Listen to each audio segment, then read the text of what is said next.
Hello, welcome to another virtual program from Maine Historical Society. I'm Kathleen Newman.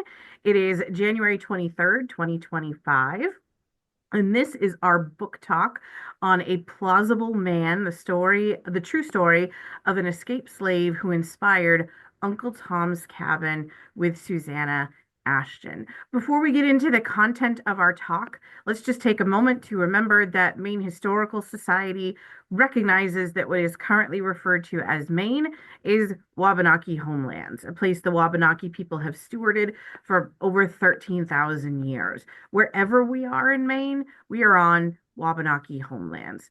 We recognize the inherent sovereignty of the Abenaki, Maliseet, Mi'kmaq, Passamaquoddy, and Penobscot nations within these lands and waters.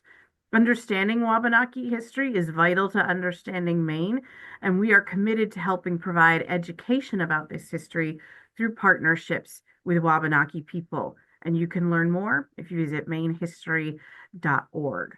So, joining us today is Susanna Ashton.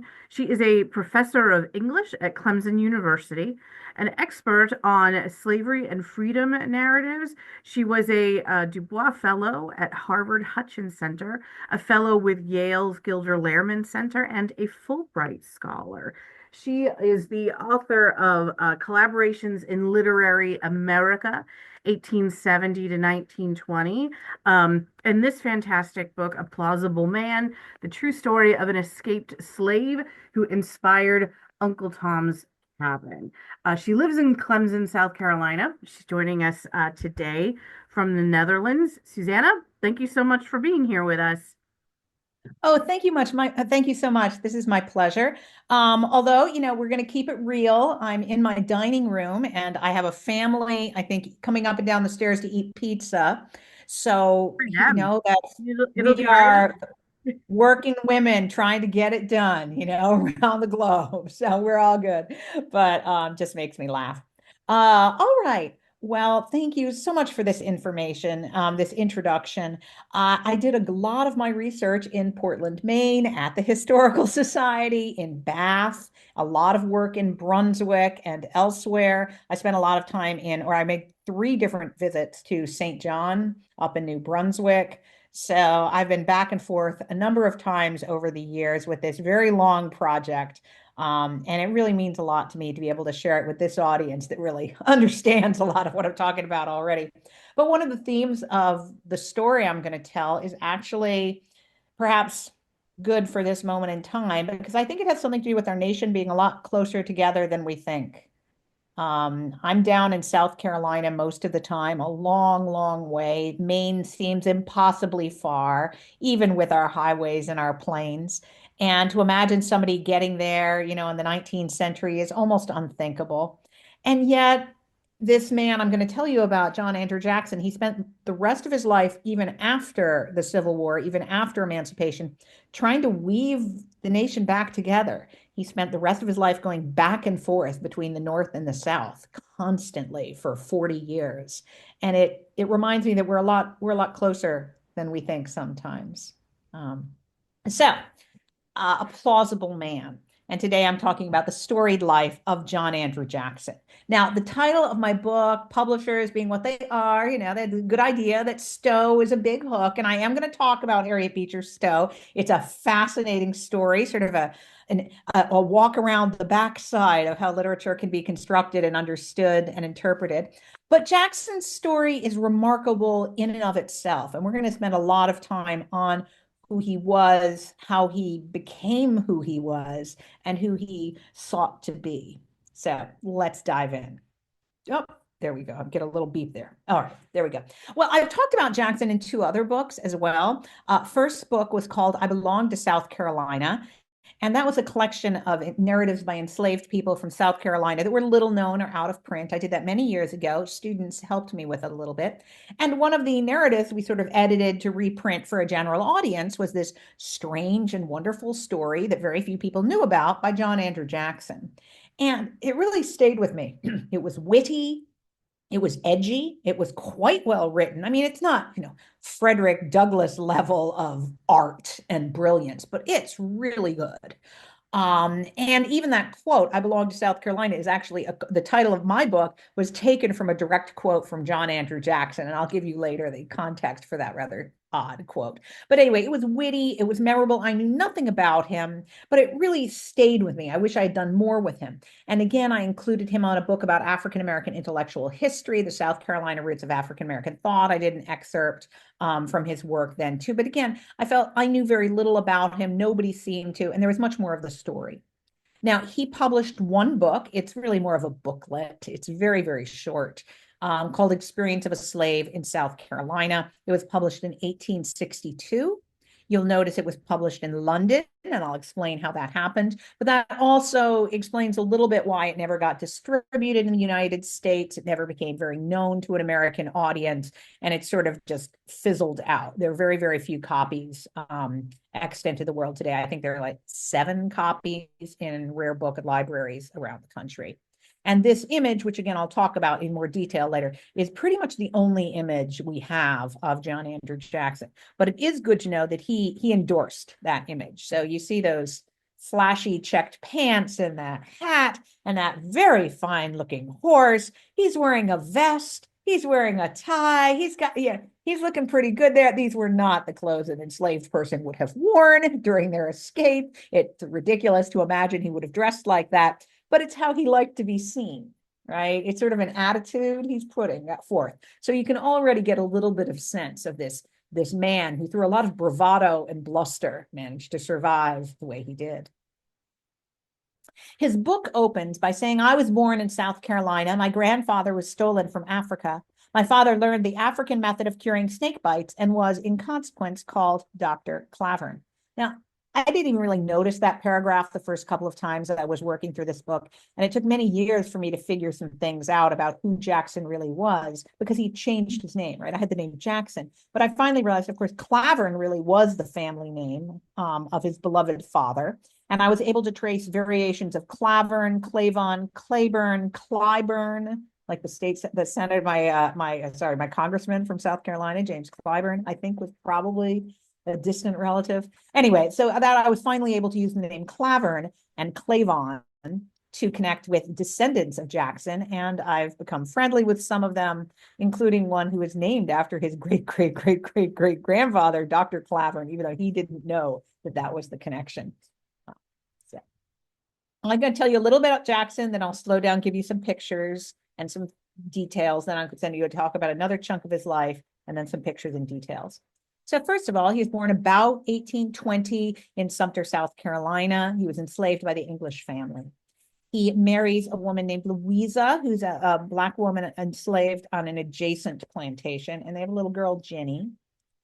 His wife is forcibly remarried, and you can just imagine all the horror you want associated with that word, and is sent to Georgia.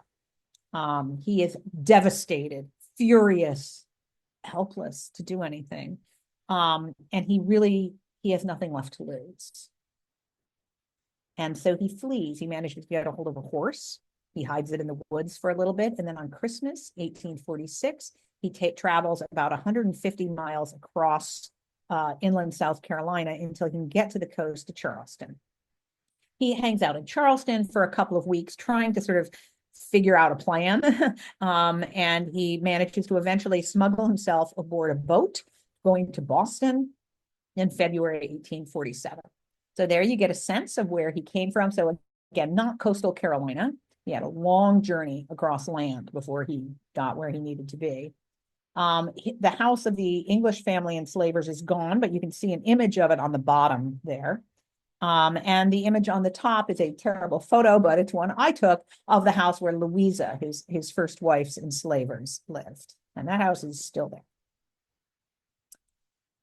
When I first started looking into Jackson, one of the things that I really felt the most important document I needed to find was a runaway slave advertisement. And this is before it was digitized. Thank you very much. This one wasn't even on microfilm at the time. I just had to go through page after page of some local newspapers in the area in the years the time that he had said he had fled.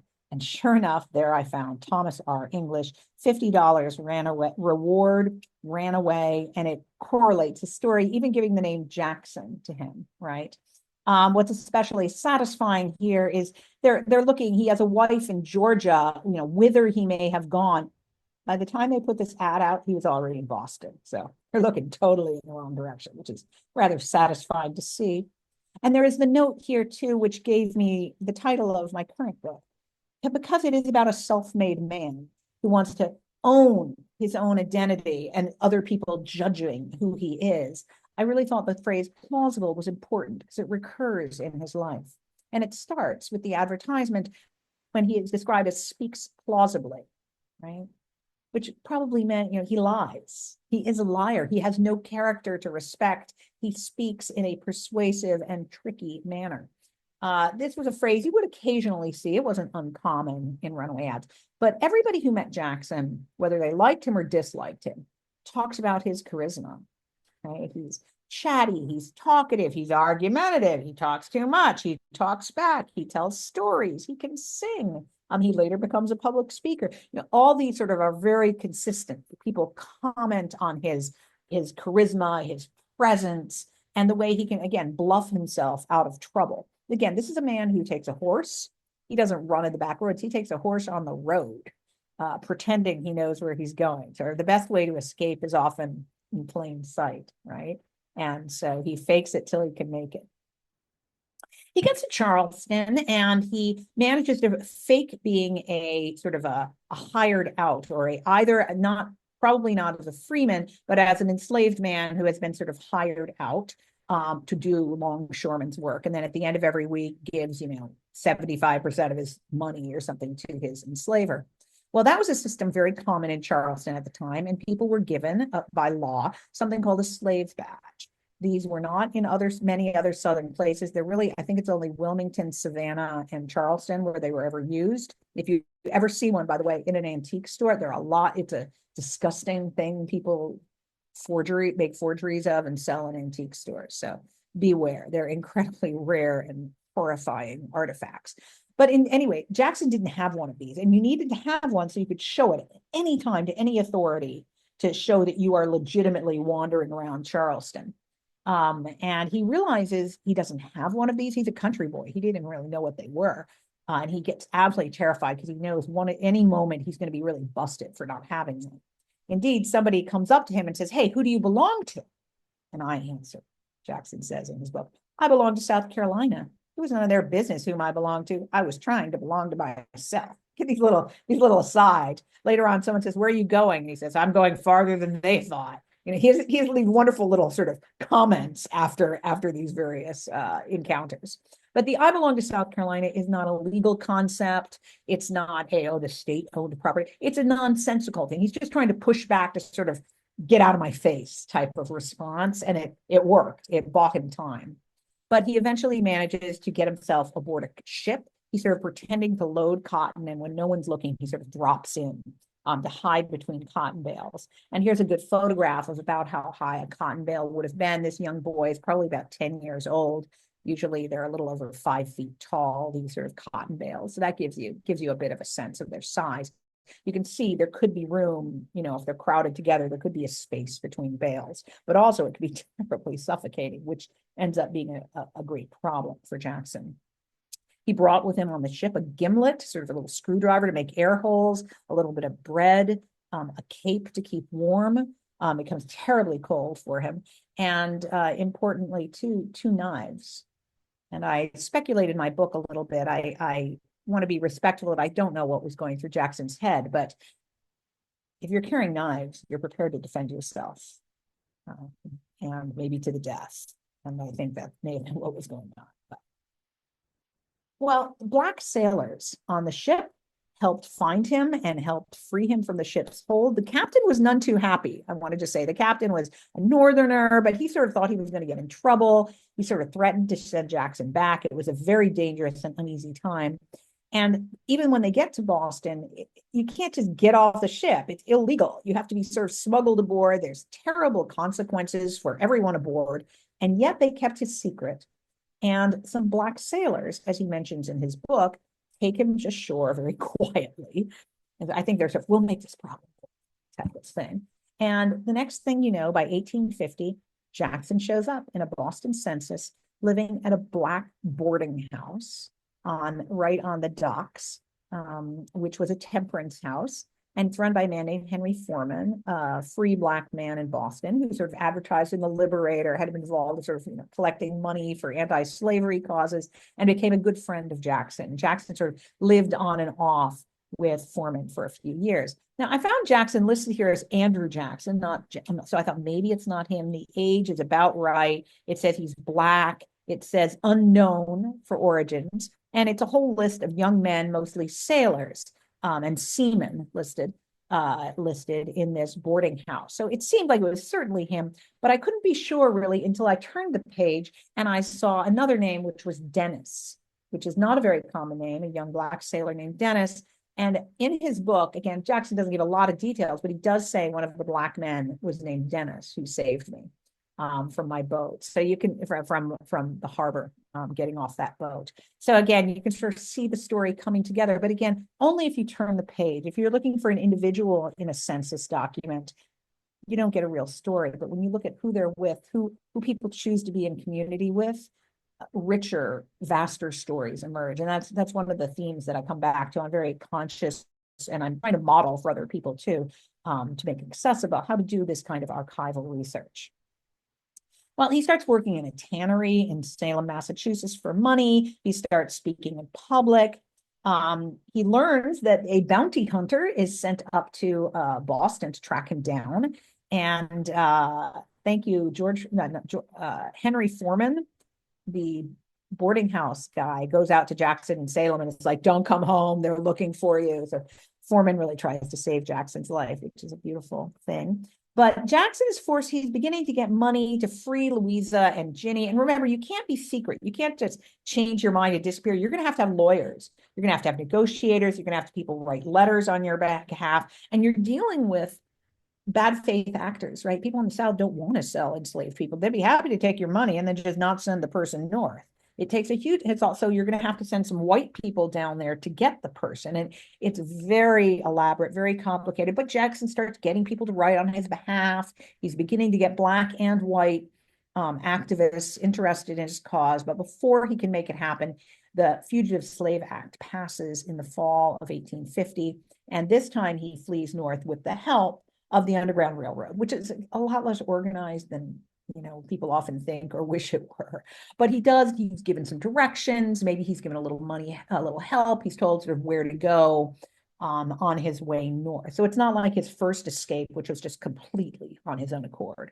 He's assisted somewhat, and he gets up to Maine. He's hidden by Stowe. I'll tell you about that in about December of 1850. By spring 1851, he makes it to Canada. And once he's there, he has heard that Louisa and Ginny have died. That may or may not have been true. We can chat about that at the very end. But nonetheless, he has heard that she died. And so he remarries a woman in Canada, another fugitive slave who deserved her own book, probably, Julia Ann Watson Jackson. And she was a fugitive from North Carolina. So here we go back to some images of this little part of his life. Here's some letters written on his behalf by white activist Samuel Osgood, Henry Highland Gurnett, Lucy Chase, people in Worcester, Springfield, Northampton, Massachusetts. So we're saying, here's some money. I don't know how to send it. Should we negotiate? Should we get these lawyers? So they're starting to negotiate on his behalf. A letter appears, which is a letter that was written by a neighbor from the English family, and it's a disgusting letter. It's aggressive and horrible. And you can see someone, you need to say to him, you need not stop short than $800. There's less than that amount will not purchase his wife and child. And so Andrew and his friends must stir themselves and contribute liberally, or else he will never be able to see his family. Poor Andrew Jackson, that cloying, condescending evil of this letter. But this letter was so nasty that he got it reprinted and then reprinted in the Liberator. And it actually was his, vindication. He could show people, say, look, this is what I'm dealing with. You can say my story is horrible, but it's true. But this gives you, again, a sense of the bad faith actors that one had to deal with, but that he was getting close to this very complicated negotiation. Anyway, in his memoir, he doesn't spend a lot of time on the Harriet Beecher Stowe incident. He mentions it rather briefly. And when I first read Jackson's book, I thought he was just exaggerating a little bit, because he exaggerates a little bit. And Stowe, she was like Stephen King. She was the superstar celebrity of the 19th century. Everybody wanted to say they were close personal friends with her. She's such a big deal. And particularly an activist or enslaved person, maybe you met her for 1 second and you sort of exaggerate your connection to her, things like that. That's what I thought it was. And this is pretty much all he says. I may mention that during my flight, I met with a very sincere friend who gave me refuge during the night and set me on my way. Her name was Mrs. Beecher Stowe. She took me in and fed me and gave me some clothes and $5. She also inspected my back, which is covered with scars, which I shall carry with me to the grave. She listened with great interest to my story and sympathized with me when I told her how long I had been parted from my wife, Louisa, and my daughter, Jenny, and perhaps forever. Um, in my book, I spent some time lingering on actually the rather shocking situation with her inspecting his back. Later on, I found out she was alone in the house just with her children. Her husband was not there. For her to ask this man to like show his bare back, it's hard to imagine sort of the impropriety of that for this very, very square um, woman. So it's a really rather shocking scene in the 19th century. But anyway, so he doesn't really give a lot of details. There's a little more in his memoir than just this, but these are the seminal parts. But so I started looking up in Harriet Beecher Stowe's biographies and the writers about it. Does anyone have an account of Jackson? No, I couldn't find any connections.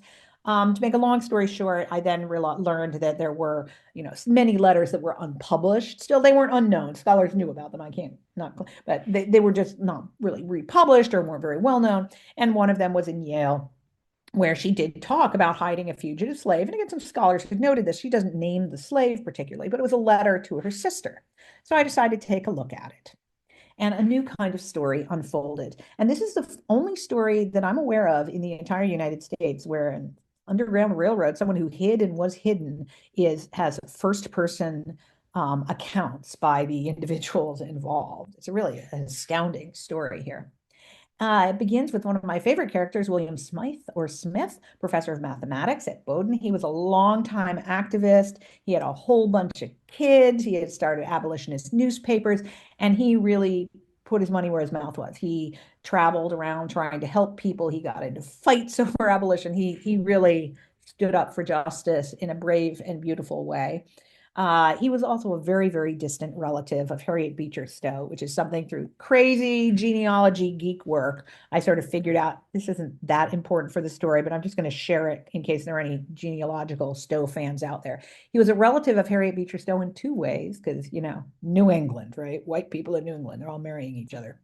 He was Harriet Beecher Stowe's sister-in-law's sister's husband. Yeah, you can draw that one out. He was also his mother-in-law's sister was Harriet Beecher Stowe's stepmother.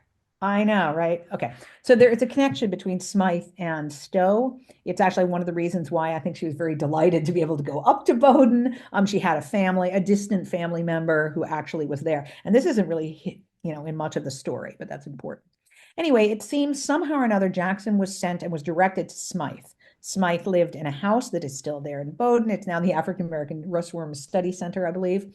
At that point, it was a house divided in two, so he shared a wall with another family, and that's important.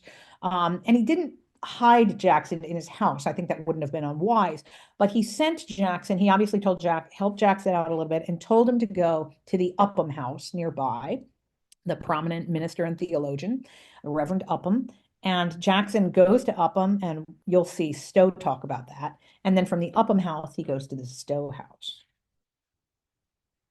There we have the Stowe house.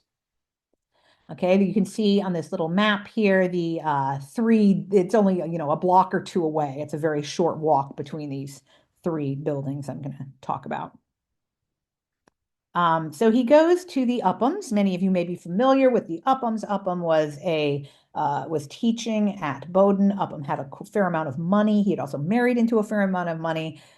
He was somewhat significantly older than his wife, his beautiful, feisty young wife, Phoebe Lord, who was also herself a little bit of an intellectual, a little bit of an author. And they were in a more secure position than Harriet Beecher Stowe. Harriet Beecher Stowe and her husband had come to Maine because he had accepted a job at Bowdoin. But the guy was a mess. Her husband was, he was really sort of a mess. He already had a job. He hadn't fully left in Cincinnati. And then he also temporarily said he would teach for an extra semester in Andover. So he had sort of 2 or 3 jobs when he was supposed to just be starting teaching classes in the fall at Bowdoin, but he couldn't do it. And the people at Bowdoin were mad. And you know how universities weren't that any employer would be the same today. You know, someone says they're going to start on a certain date and they don't really. But what they ended up doing was, he sent Harriet Beecher Stowe and the children ahead of time because she was about to give birth to another baby. So he sent his family ahead of time, and then his plan was to join them later. And he sort of came up for a little bit of time, but he wasn't really living there full time in the fall and into the winter of 1850. So just a little professional chaos. They didn't have a ton of money. The salary wasn't that good at Bowdoin. Their rent was rather high. She complains about it. And they have a whole bunch of kids. Money is tight. Unlike the Uphams, who were much more like financially affluent, but also had 6 adopted children. So go Uphams. There was a lot of love in that house, but also very crowded, not unlike William Smythe. And Upham had been talking to Harriet Beecher Stowe about the Fugitive Slave Act. She wrote a letter to her sister about it. He and I had over the tea table the other night that sort of argument which consists in both sides saying over and over just what they said before for any length of time. But I asked him flatly if he would obey the law, supposing a fugitive come to him, right? Because the law said you cannot help fugitives. Mrs. Upham laughed and he hemmed and hawed. Well, the next day there come along a fugitive bound for Canada, and Smythe sets him right up to Prof. Upham, who takes him into his study and hears his story, gives him $1, and Mrs. Upham puts in bountifully in the provision line, and then he comes here for lodging. Now our beds were all full, and before this I passed. I might have tried to send him somewhere else. As it was, all hands in the house united in making him up a bed in our waste room, and Freddie and Henry and Georgie seemed to think they could not do too much for him. Those are 3 children who are about, I'm trying to remember, like 12, 10, and 9 or something like that. She has other children. She has twins who weren't there at the time, older teenagers, and then she has a tiny little baby, like a 6-month-old baby. They hung around him and seemed never tired of hearing him talk and sing. He was a genuine article from the old Carolina estate. Now, she goes on, and it's sort of condescending in that sort of, munificent, racist way she often has. And she's quoting here, I noted, that line, Old Carolina Estate, was an interesting clue. It's a minstrel song called Old Carolina State that had come out about a year or so earlier. It was very popular, being sung all over the place, and it referred to, South Carolina. And Jackson knew the song. I know this because when Jackson wrote his own book, he included an appendix of songs, and one of the songs was Old Carolina State. The song was sometimes also called Dearest or Darling May. Often it uses the N word in it. You can sort of see that there in the original lyrics. But when Jackson included it in his book, he went, now, Freeman, listen to me, this story I'll relate, instead of the N word, which is, again, tells you Jackson's way with words. He's not going to stand for offensive language in something he'll publish in his own book, and also repurposing something. But going back to Stowe, this is yet again sort of definitely him. She also wrote that afterwards, Father E. of Bath had been talking greatly about sustaining the Union, and Smith sent the colored brother to him also, and E. gave him $1 and told him to put on for Canada. Their hearts are better on this point than their heads. So she's talking about Ellingwood and Upham, who both officially don't want to break the law, but when actually faced with someone in need, they do. If you've read Uncle Tom's Cabin, there is a chapter in which a senator in Ohio is talking with his wife about the fugitive slave law, and they're arguing about it. He says, well, the Union is important, and I don't like this law, and I think slavery is cruel, but I'm not going to break the law. And then knock, knock, knock, the door opens, and it's Eliza, this young woman who's fleeing bondage. And he helps her. And the narrator comments, well, their hearts are better than their heads. So using that exact same line. So this clearly was the scene that inspires that chapter in her book. Now, we'll get into this a little bit more later, but I like to think that Jackson helped instigate the book. I don't think Jackson is any particular character in the book. I don't think art works that way. And even if it were, it's not that interesting to me. Although, again, this scene, if anything, he's like Eliza here.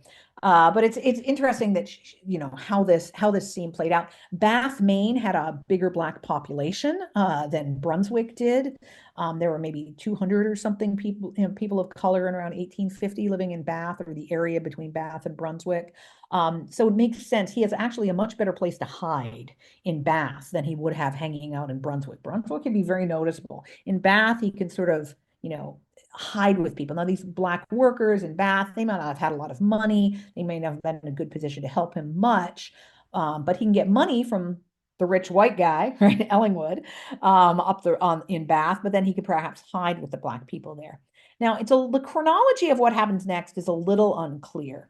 Uh, I believe actually he backtracked a little after this Bath and Brunswick thing. I believe then he went to Portland. Maybe he went to Portland before, but I'm pretty sure it was after this happened. He went to Portland. He stayed in Portland for a couple of weeks or months, maybe. And then he shows up in Maine about 6 months later. And I'll go into that a little bit. And there's the Ellingwood house, gorgeous house, right? Still there in Bath.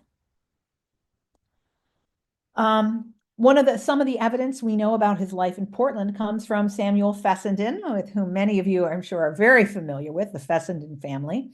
And there's not a very good picture here, but he was a handsome fella, right? He says, "This may certify that I have known Mr. John Andrew Jackson for more than 5 years. I believe him to be a reliable man for integrity and truth. His history, which is very thrilling, may be relied on as he relates it.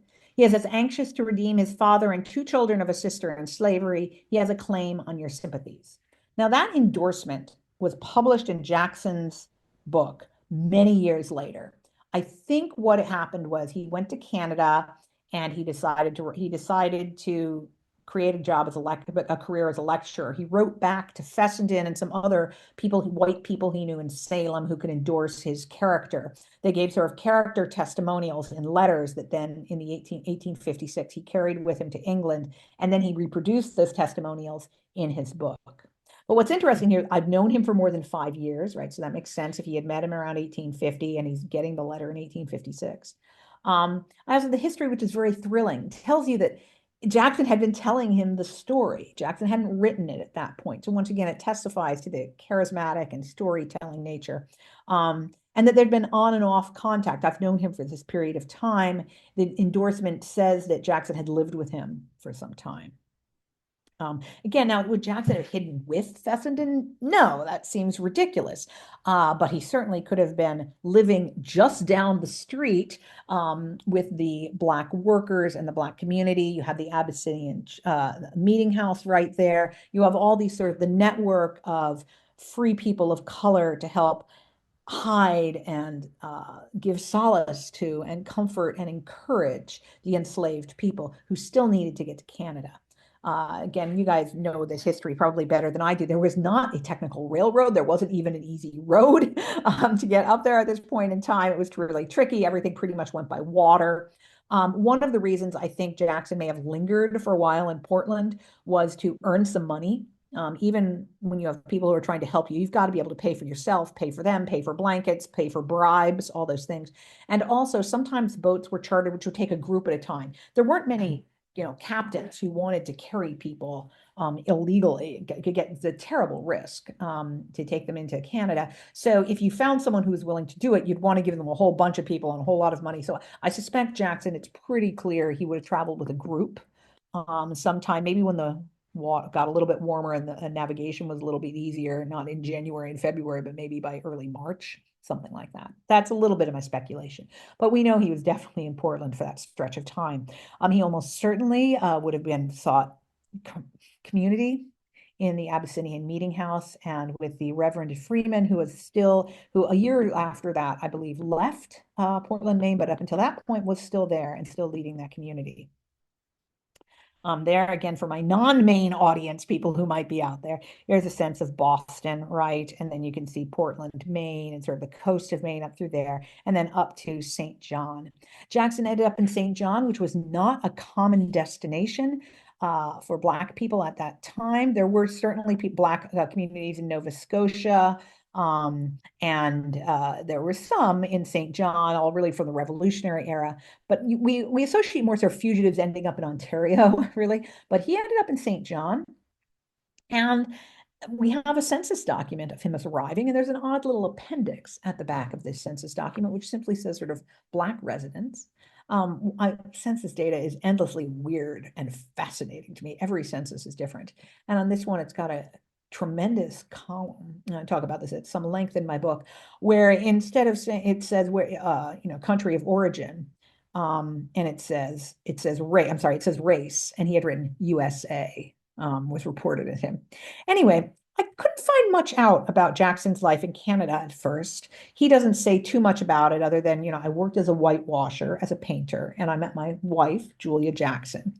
And then, a year or two later, he decides to become a lecturer, and he 6 years later, and he leaves Canada. So it's like, what happened during that time? Well, unfortunately, there've been terrible fires in St. John that destroyed many of their city records. I couldn't find much. I found out some witnesses to his marriage that had been carried out.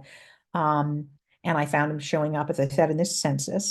But then I looked back at this page and remembered, you look at the community, and he's adjacent to a Black man fleeing America with him, with a beautiful name, Cornelius Sparrow. And not just a beautiful name, but one that's easy to find, right? Much better than Jackson. How many immigrants of all races from all over the place are called Jackson? It's impossible.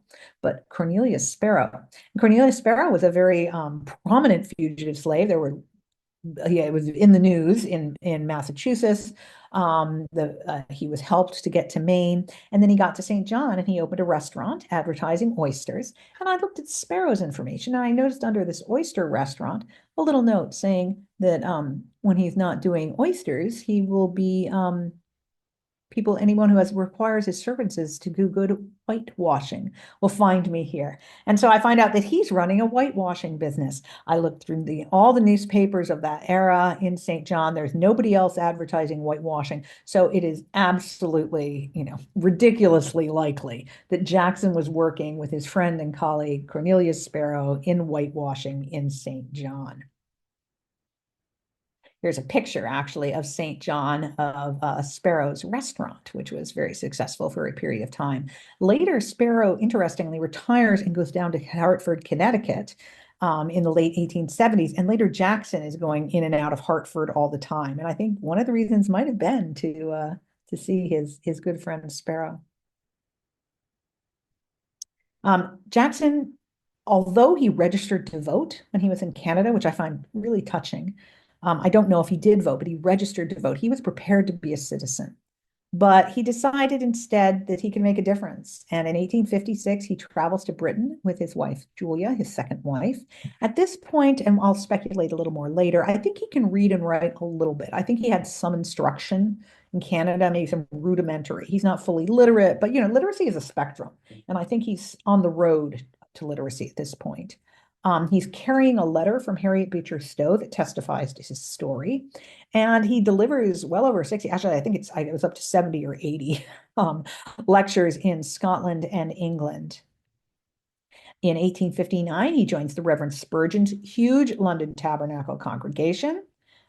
He publishes his book, The Experience of a Slave in South Carolina. I want to point out that that book is by John Andrew Jackson. It doesn't say edited. It doesn't say as told to. He doesn't say thanks to a ghostwriter. Later, I have evidence of his literacy and his writing. So he gets to England. He publishes his book. He's somewhat literate. He has a fight with Spurgeon. I'll tell you about that. And he publishes a furious pamphlet in 1864 about how angry he is. The pamphlet is a little incoherent, a little crazy, badly written, but it actually is really good evidence of his literacy, because I think it's like that's how he really wrote when he wasn't sort of being edited by some friendly editor. We have a lot of evidence of his writing and letters later on in life. So he learned to read and write as an adult, which is, respect. That's so rare. That's so incredible. But moving on. Spurgeon, some of you may know, he's a revered figure in the Baptist tradition. He was known as the Prince of Preachers. It is estimated that he preached to over 10 million people. He was certainly the best known Baptist of the 19th century. And Jackson met him in the late 1850s. And Spurgeon, who was not an anti-slavery activist, he really wasn't. He didn't approve of slavery, but it wasn't his issue. He was British. Slavery was abolished in England. The Baptists were not at the forefront of this issue. But nonetheless, he was very moved by Jackson, and he spoke against slavery at that point and said, I will never sit with this, I will never break bread with a slaveholder, he said. And then he invited Jackson to give testimony at the Metropolitan Tabernacle. Here's some pictures. The Nazis bombed it badly. So the front is still the same, but the inside has disappeared. But there you get a sense of what it looked like. So this young man brought up in South Carolina to think he was nothing, came to this venue in London. The British census, he and his wife show up working as a lady's maid and a laborer. And there's a cover of his book. We know he would have consulted with the engravers. It was published by a press that was associated with Spurgeon. So Spurgeon helped, or Spurgeon's men. Spurgeon had this big crowd around him. Some guy associated with Spurgeon. The congregation helped this book happen. It's the only book they ever published, basically, that wasn't a sermon of Spurgeon. And here's a little collection of the pamphlet that is in the New York Public Library, Spurgeon and Jackson, or The White Preacher and the Black Slave Lecturer. Basically, he gets into a fight with Spurgeon about a number of things, but he says, Spurgeon was collecting money on my behalf, and he didn't give it to me, and he even has booze in the basement. I mean, I do not think Spurgeon really had booze in the basement. Maybe he did. Who knows where the truth lies? But Jackson is so mad. He's just sort of throwing anything that'll stick in this sort of furious pamphlet. But basically, after that fight with Spurgeon, and the short version is he was giving a lecture in Scotland, and somebody challenged his identity and his character. And he said, well, Spurgeon will vouch for me.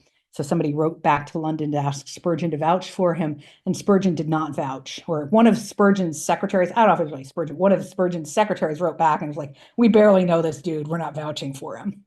And Jackson's life just, and his lecturing career sort of falls apart, which is really sad because, I mean, Spurgeon really did know him and really had invited. And so I don't know quite what happened there, but there was just devastated Jackson, ruined his life. So the minute the Civil War was over, he and Julia got on a boat. They show up back in Massachusetts. This time they are working informally with the Freedmen's Bureau, and they're raising money for destitute freedmen and women. He settles in Springfield, Massachusetts. By the way, you're holding on. There's a lot of life, and I'm going to go fast, but there's still some good stuff to come. So hang on. He's moving between New Haven, Springfield, Hartford, New Haven. He's going sort of up and down that river area in Connecticut. And then he's also constantly going down to South Carolina to distribute goods. For the next 35 years, he goes back to Maine, gives a couple of talks, I think tries to visit any of his old friends who are still alive at that time. He also goes to Chicago. He goes back to Canada. So he's traveling all over the place, upstate New York. He speaks on slavery, on miscegenation, on the fate of the freedmen. I think there's some possibility he was reunited with Louisa. I'll talk about that in a minute. And then he gets involved in something called a gristmill scheme. So here's a document, a poster that was in Massachusetts, using what was inspired by the cover of his book. I think he had his book, he brought it to Massachusetts. He didn't have the engraving plates, but he could show it to somebody and commission another engraving sort of based on it. So it's a very, very similar image of him in that sassy tip of the hat and checked pants. And he's giving a lecture on a boat in Salem.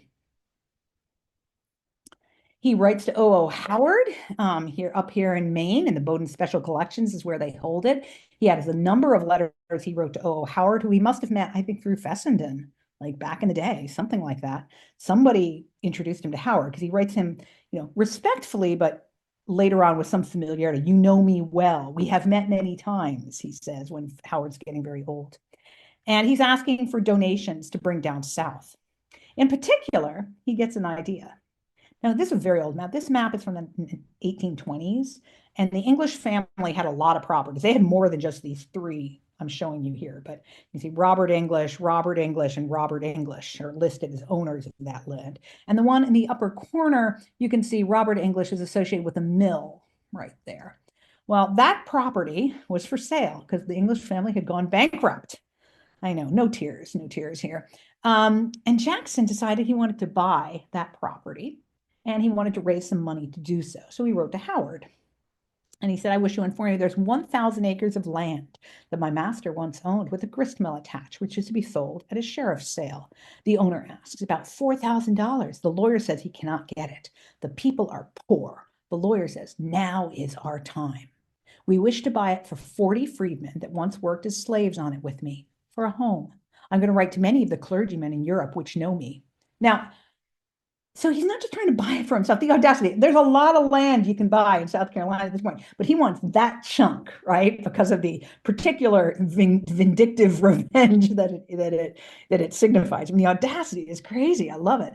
And there were Black people who got together in communities and tried to, do these sort of build little solidarity groups and little townships here and there. It usually didn't work very well. But he's really envisioning it, as he later talks about it, almost as a utopian scheme, perhaps inspired by the ones he had seen in Western Massachusetts, where Black and white people worked together.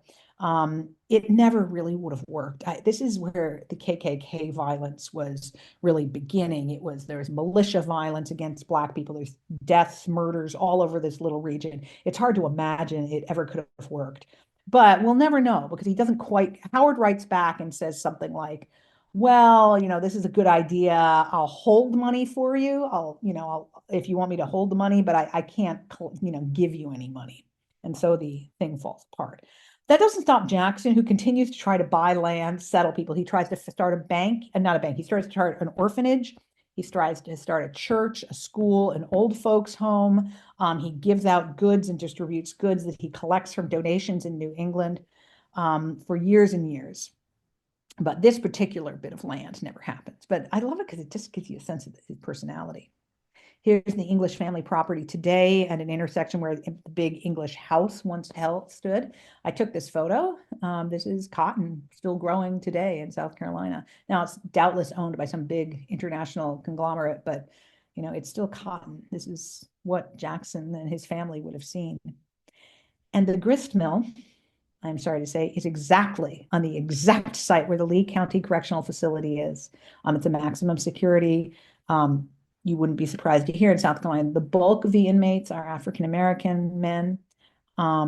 This is the site of that property. And you think of the different future of that utopian, empowering sort of joint timber grist mill, settling the families to work together, what that future could have been compared to the sort of carceral culture that has evolved instead.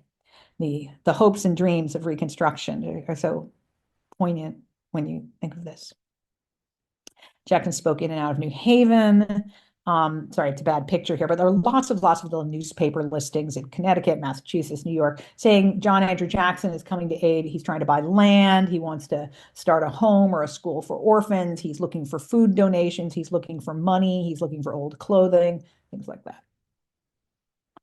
In his final decades, he shows up at a number of addresses, often Springfield, Hartford. His wife dies in an asylum in Massachusetts. He marries a third wife, Ella, who's from South Carolina, a lot younger. In the 1880s, he's arrested. I'll tell you that story. He does buy some lands in Lynchburg. He probably dies around 1899, 1900. So I'm going to one more sort of real story here, and then I'll veer into the end. And my story here is about New Haven. He landed in New Haven and he was on Winter Street, where the streets have been a little reshaped. It's not quite curvy now, the way it would have been straight then, Winter Street, but that's the same area. And I remember looking it up saying, okay, he's living in basically a Black working class neighborhood then and now. You can see people around him working sort of, there's a munitions, there's a carriage factory, things like that. But then again, I didn't just look for Jackson and Julia. He's a laborer. She's keeping house. He's from South Carolina. She's from North Carolina. They're listed as literate, which is interesting at this point. But again, I started looking at the rest of the page and something beautiful, a little story came out. The other people on the page hail from Kentucky and Delaware, North Carolina, Maryland, and South Carolina. And I thought, okay, Black people are migrants just like anyone else. And then I actually thought, wait, we're talking about 1870.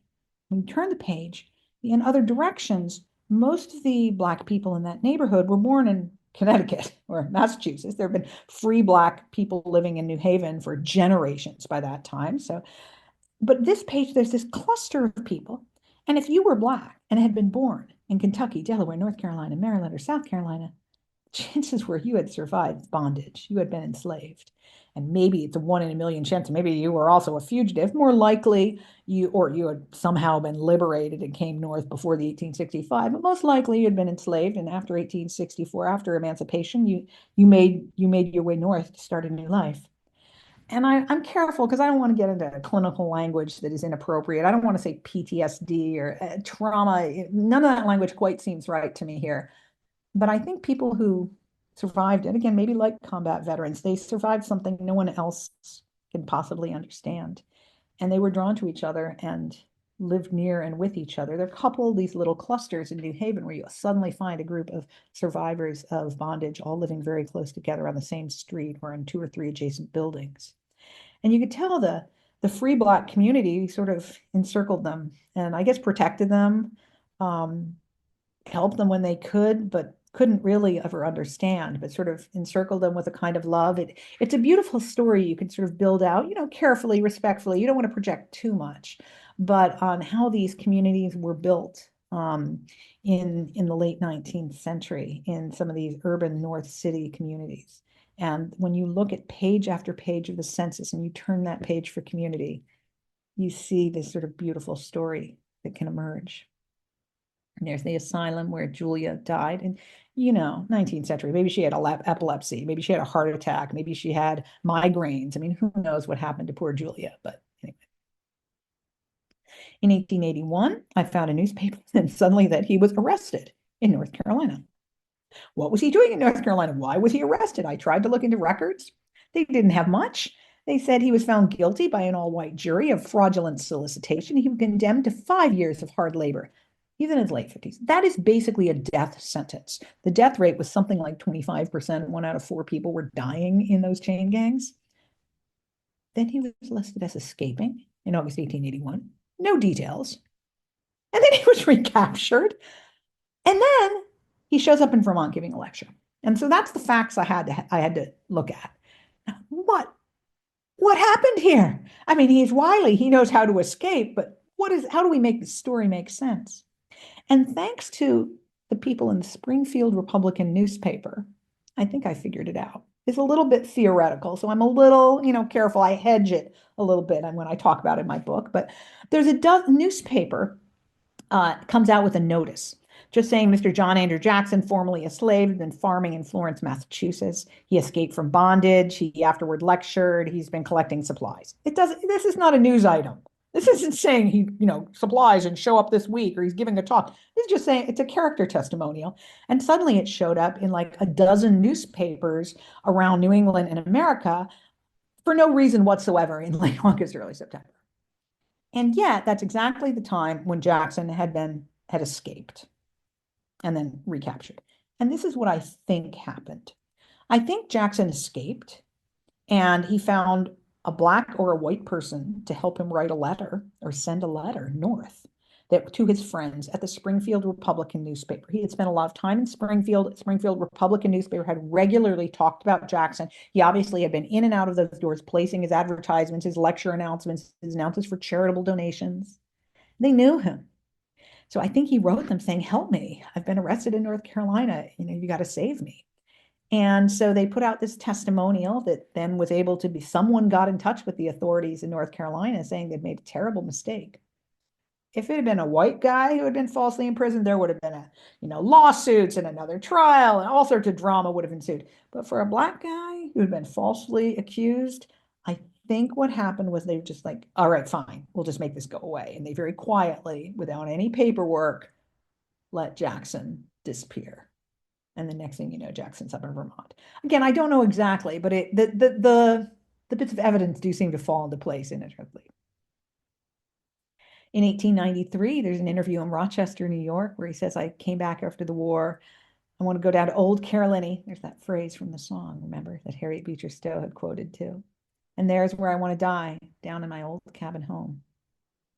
So I pretty much have lost track of Jackson. He's on a little bit of tiny little real estate note things in South Carolina, selling and trading land and tiny little bits of land in Sumter County.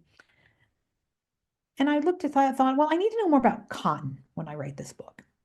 And so I decided to look at interviews from the 20th century with elderly people who had survived slavery or had been children during enslavement and could give interviews. And so I found this Jake McLeod, who was from the same town as Jackson. I was like, I'll read what Jake McLeod has to say. And I nearly fell over. I hear tell about one man running away from Black Creek and going to Free State. He catch a ride with people that used to travel to Charleston hauling cotton and things. He came back about 15 years after the war and lived in that place and joined me. Came back with barrels and boxes of old secondhand clothes and accumulated right smart here. Talk a good deal about how he associated with the whites. Don't know how come he run away. They didn't catch up with him, so it's too late. And then I looked at this 1898 sound deed where Jackson sold his property that was abutting land owned by Jacob McLeod. And what this told me was that Jackson's story, which has disappeared, it never made it into white history books at all, really.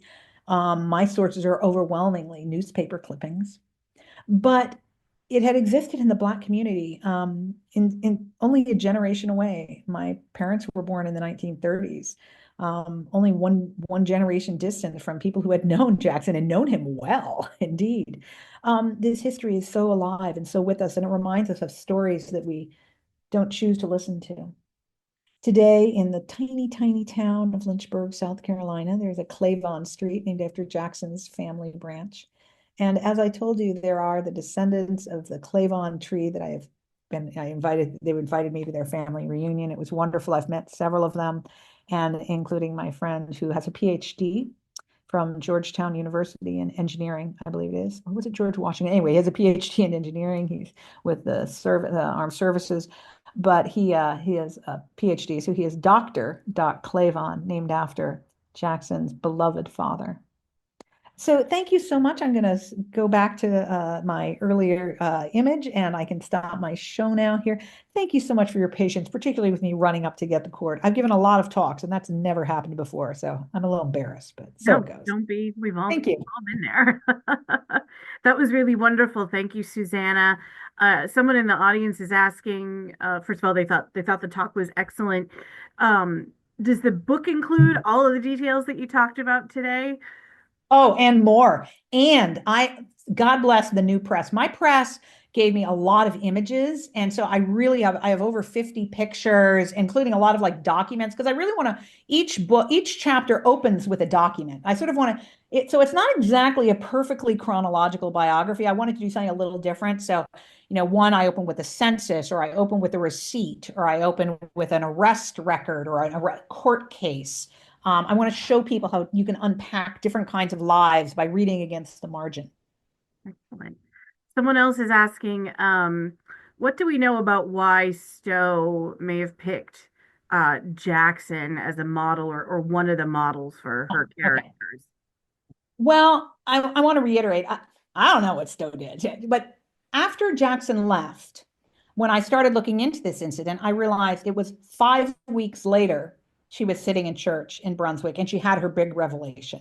Now, she had written a couple of magazine stories to that time before that time, but she was not known as a writer. She had no significance or reputation as a writer of any note. And she's from this great family of intellectuals and theologians, but she herself had no such standings or any real ambitions. But she describes, God intervening in that moment and, compelling her, giving these visions that made her write the book. So what I'm really saying is I don't think Jackson is a model for any particular character, but it's one thing to be, and we can think about this in our own lives, whether it's, I don't know, anti-death penalty or vegetarianism. It's one thing to be about a cause in the abstract, Mhm. to read about abolition, to be anti-slavery. Maybe you've been, she had some experience. She'd seen an auction. She had known a couple of formerly enslaved people. Her brothers had helped some enslaved people, but that's still different from opening your door, Becomes right? As a very real for minority. her when she meets him. It's so, yeah, it was in the evening. Her husband was not home. She's home in the house with a bunch of kids. It's freezing winter. It's very dark. And this young Black man stands at his door and says, help me. I think you take that into your heart. She saw that as a divine moment of God, coming to her in some way or another. And so She doesn't talk about it much later. We know that they were in touch. There is evidence to say they were in touch. He has a letter from Stowe that many people saw in England and said this is a legitimate letter. So she wrote a testimonial for him. She doesn't talk about him later. He doesn't go back begging her for money, you know. And there are other people. There's Josiah Henson, who may have been, who, you know, on and off again was associated with being a model for Uncle Tom. There are lots of other characters connected to that book, so I'm not really taking that away. But I just want that moment where you go from an abstract ideology of saying you believe in something to when are you taking action, like Sure. real action? What does that mean? Right? You can give $5 to a homeless person, but are you going to let a homeless person, you know, move their car to your driveway and live out of their car in your driveway? Like that's a different kind of commitment. That's tasteless. I'm sorry. Maybe that really that wasn't a very appropriate or thought But respectful kind of I think we know what you're getting at. Like taking something in your heart putting is very different. your money where your mouth is, so to speak. You know, just Yeah, yeah, yeah, yeah. yeah, yeah. I don't know what I would have done. Do you know where he's buried? Where Jackson is buried? Oh, I wish. I spent a lot of time in Sumter, South Carolina with some local members of his family and the Black community and the Black churches there, looking in some of their official cemeteries and some of their, in South Carolina, they are unofficial cemeteries. Swampland has taken over a lot of that area and it's very difficult. So I have not found it, but I do think it's findable. In his letters and in his book, he speaks of his brother, his oldest brother, Ephraim. His brother was very dear to him. And so I think wherever he is, he would be buried with his older brother, Ephraim. But so someday I hope to find it, but not yet. So, I'm gonna do one more question and then we're gonna wrap up because we're running out of time. But Oh, yeah. thank you again, Susanna. And your email address is there on the screen. I know some people have questions that we're not going to get to today, but I'm sure you'd be happy to talk to them more if they dropped you a line. Sure. Excellent. Thank you again very much, and I hope we'll see you back here real soon. Take care.